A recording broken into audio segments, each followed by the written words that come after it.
ನಮ್ಮ ಮಾತೃಭಾಷೆ ಕನ್ನಡಕ್ಕೆ ಗೌರವ ನೀಡುವುದು ಪ್ರತಿಯೊಬ್ಬರ ಕರ್ತವ್ಯ. ಪರ ರಾಜ್ಯದ ಜನರು ಕನ್ನಡ ಭಾಷೆಗೆ ಗೌರವ ಕೊಡಬೇಕು ಎಂದು ಶಾಸಕ ಹಾಗೂ ಖಾದಿ ಗ್ರಾಮೋದ್ಯಮ ಮಂಡಳಿ ಅಧ್ಯಕ್ಷ ಬಸನಗೌಡ ತುರ್ವಿಹಾಳ ಹೇಳಿದರು.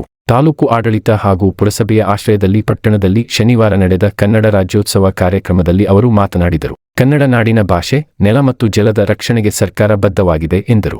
ಈ ಸಂದರ್ಭದಲ್ಲಿ ತಹಶೀಲ್ದಾರ ಮಂಜುನಾಥ ಬೋಗಾವತಿ ಧ್ವಜಾರೋಹಣ ನೆರವೇರಿಸಿದರು.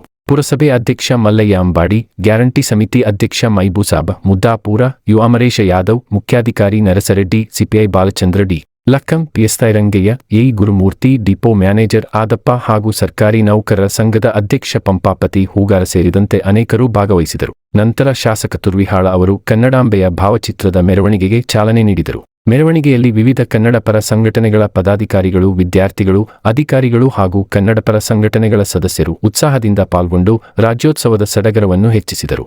ಶಾಸಕ ತುರ್ವಿಹಾಳ, ಪುರಸಭೆ ಅಧ್ಯಕ್ಷ ಅಂಬಾಡಿ ಸೇರಿದಂತೆ ಹಲವರು ಕನ್ನಡ ಡಿಜೆ ಹಾಡಿಗೆ ಹೆಜ್ಜೆ ಹಾಕಿ ಗಮನ ಸೆಳೆದರು.